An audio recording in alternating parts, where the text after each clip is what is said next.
So hello everyone and welcome to our daily life current affair show.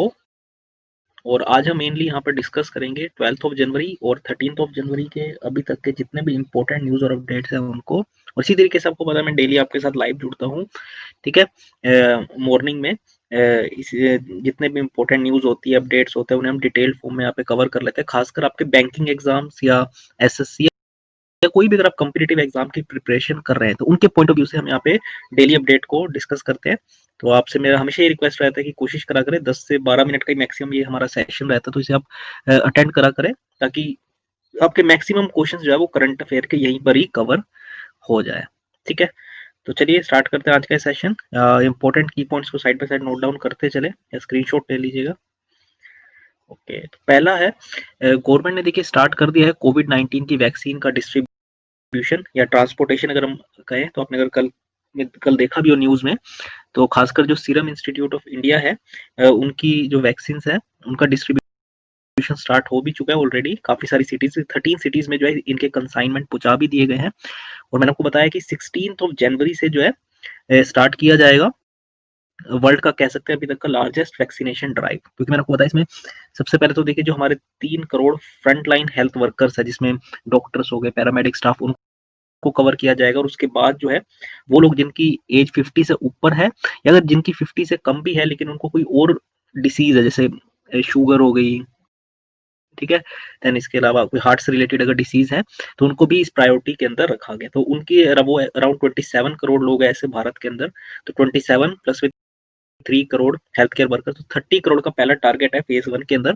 ठीक है, जिसमें देखिए आपको पता है काफी टाइम लग जाएगा, साल से भी ऊपर उम्मीद है कि इनको भी कवर करने में लग जाएगा। क्योंकि देखिए इंडिया में मैंने आपको बताया अपने आप में बहुत बड़ा चैलेंज है इतने बड़े लेवल पे वैक्सीन को पहुंचाना, क्योंकि आपको पता है पॉपुलेशन भारत में बहुत ज्यादा है। ठीक है, सो बट ये है कि चलो अच्छी चीज है कि अभी इसका डिस्ट्रीब्यूशन स्टार्ट हो चुका है। सबसे पहले कोविशील्ड वैक्सीन जो है जिसे सीरम इंस्टीट्यूट ऑफ इंडिया जिनका मेन ऑफिस पुणे के अंदर है, ठीक है, उन्होंने जो है इसके कंसाइनमेंट्स को डिलीवर करना शुरू कर दिया है। और इसके अलावा जो है जितनी भी डिफरेंट सिटीज आप इनका नाम लिस्ट जो है अपने नोट डाउन कर सकते हैं। ठीक है, पुणे एयरपोर्ट से इनको औरंगाबाद, दिल्ली, चेन्नई, बैंगलोर, करनाल, कोलकाता, विजयवाड़ा, हैदराबाद, गुवाहाटी, लखनऊ, चंडीगढ़ और भुवनेश्वर में भी इनके कंसाइनमेंट्स को पहुंचाया गया है। और इसका दूसरी भी जो आपको टोटल 2 वैक्सीन को इमरजेंसी यूज के लिए ऑथराइज किया गया है इंडिया में। एक तो ये कोविशील्ड जिसे serum institute of India manufacture कर रहा है और इनका टाई अप है ऑक्सफोर्ड और एस्ट्राजेनेका कंपनी के साथ। जबकि जो दूसरी है भारत बायोटेक की कोवैक्सीन, उसका भी बहुत जल्द आप देखेंगे डिस्ट्रीब्यूशन स्टार्ट हो जाएगा। और 16 जनवरी से जो है इन्हें इस वैक्सीनेशन ड्राइव को स्टार्ट भी कर दिया जाएगा। इसके ऑलरेडी आपको मैंने बताया था 3 ड्राई रन कंडक्ट किए गए थे। एक तरीके से जैसे आप मॉक टेस्ट देते हैं ना कोई एग्जाम से पहले अपनी परफॉर्मेंस को जज करने के लिए, तो वैसे ही 3 ड्राई रन कंडक्ट किए गए थे इसके भी पूरे सिस्टम को देखने के लिए कि सही तरीके से हो रहा है या नहीं। ठीक है ना, तो अब 16 जनवरी से इसका स्टार्ट होगा वैक्सीनेशन ड्राइव। और मैंने आपको बताया 3 करोड़ सबसे पहले हेल्थ वर्कर्स और 27 करोड़ बाकी के लोग, जिन्हें जिन्हें प्रायोरिटी लिस्ट में रखा गया है। ठीक है, चलिए, तो हम यहाँ पे देख सकते हैं जब इन्हें यहाँ से ये इनकी जो फैक्ट्री है पुणे के अंदर, ये जो कंसाइनमेंट्स आप देख सकते हैं लेके जा रहे हैं। ठीक है, नेक्स्ट अगर बात करें तो नई फॉरेन ट्रेड पॉलिसी जो है वो 1 अप्रैल से जो है it will come in to effect. ठीक है, इसे आप नोट डाउन कर ले। फॉरेन ट्रेड पॉलिसी बेसिकली जितने भी हमारे हम और कंट्रियों के साथ ट्रेड करते हैं, ठीक है ना, इंपोर्ट एक्सपोर्ट, उससे रिलेटेड पॉलिसी जो है, ठीक है ना, चाहे वो कस्टम जो डिपार्टमेंट है वो किस तरीके से, मतलब सारी चीजें इसके अंदर इंक्लूडेड रहती है। ठीक है, और बाकी जो इसमें आपको ड्यूटी चार्ज की जाती है, कस्टम ड्यूटी, कोई भी सामान अगर आप बाहर से फॉरेन से मंगवाते हैं तो आपको कस्टम ड्यूटी देनी पड़ती है। तो सारी चीजें देखिए ट्रेड पॉलिसी के अंदर डिफाइंड होती है, जो हर कंट्री के लिए वेरी भी करती है कई बार, आपको पता है।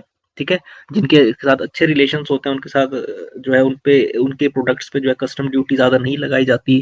ठीक है ना, जिनके साथ अच्छे रिलेशंस नहीं है ऑब्वियसली बात है, तो वहाँ पे थोड़ा डिस्करेज भी कई बार किया जाता है। ठीक है, ट्रेड को। सो जो नई फॉरेन ट्रेड पॉलिसी है वो 1 अप्रैल 2021 से अगले 5 सालों के लिए it will come into effect. और जिससे पहले थी 2015 से 20, उस वजह से देखिए 2020 में खत्म होना था, लेकिन कोविड क्योंकि आपको है तब तक कोविड का लॉकडाउन भी इम्पोज कर दिया गया था, तो इसे 1 साल के लिए इसको एक्सटेंड कर दिया गया था इसकी वैलिडिटी को। वैसे ये 31 मार्च को इसकी टाइम पीरियड खत्म हो जाना था 31 मार्च 2020 को, लेकिन अब इसे 2021 तक एक्सटेंड कर दिया गया था और अब जो है 1 अप्रैल 2021 को जो है ये नई trade policy it will come into effect, ठीक है।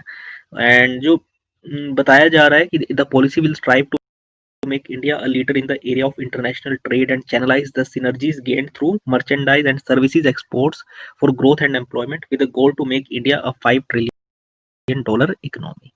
तो $5 trillion इकोनॉमी के को ध्यान में रखते हुए जो है बताया जा रहा है कि इस पॉलिसी को डिजाइन किया गया है, ठीक है।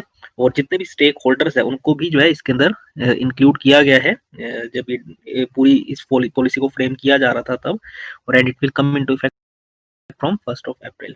और डिसीजन जो भी जो हुई थी ये जो मीटिंग बेसिकली उसमें इसे चेयर किसने किया, हरदीप सिंह पुरी ने, ठीक है ना। So the decision was taken in the parliamentary consultative committee, जिसमें मिनिस्ट्री ऑफ कॉमर्स और इंडस्ट्री के जो मिनिस्टर ऑफ स्टेट है हरदीप सिंह पुरी, उन्होंने इसको लीड किया था, ठीक है। चलिए आगे अगर बात करें तो कल की ये भी आपने मेजर हेडलाइन सुनी होगी कि सुप्रीम कोर्ट ने जो 3 न्यू फार्म लॉज है उनके इम्प्लीमेंटेशन पर रोक लगा दी है और एक कमेटी भी बनाई है टू रिजोल्व क्राइसिस, ठीक है। सो आपने कल दिन भर में न्यूज सुनी होगी। So the supreme court has put a stay on the implementation of the 3 farm laws until further orders, और एक कमेटी भी बनाई है 4 मेंबर कमेटी जो जिसका बेसिकली काम यही होगा to facilitate the talks between the centre and farmers union to resolve the impasse. तो बेसिकली सुप्रीम कोर्ट का कहना है कि ये जल्द से जल्द, क्योंकि आपको पता है काफी सारे लोग की इसमें डेथ भी हो चुकी है, क्योंकि जो जितने भी दिल्ली के बॉर्डर्स है वहां पे जो एजिटेशन चल रहा है, ठीक है ना। और क्योंकि आपको एक्सट्रीम विंटर चल रही है इस टाइम पे, तो अराउंड 60 से के अराउंड लोगों की डेथ भी हो चुकी है अब तक। तो इसलिए सुप्रीम कोर्ट ने इसमें आगे पहल करते हुए इसको एक तो इन 3 फार्म लॉज की इम्प्लीमेंटेशन को तो रोका ही है, इसके अलावा एक कमेटी को भी सेटअप किया है। अगर बात करें इस बेंच के बारे में जिसने ये ऑर्डर को डिलीवर किया है, ठीक है, उसे चीफ जस्टिस लीड कर रहे थे एस ए बोबडे, इसके अलावा 2 और जस्टिस, एक ए एस बोपन्ना और दूसरे वी रामा सुब्रमण्यम, ठीक है। So the bench was basically hearing a batch of petitions regarding the constitutional validity of the 3 farm laws, कि कॉन्स्टिट्यूशनली वैलिड है भी या नहीं, ठीक है, जिसे पार्लियामेंट ने पास किया था, ठीक है।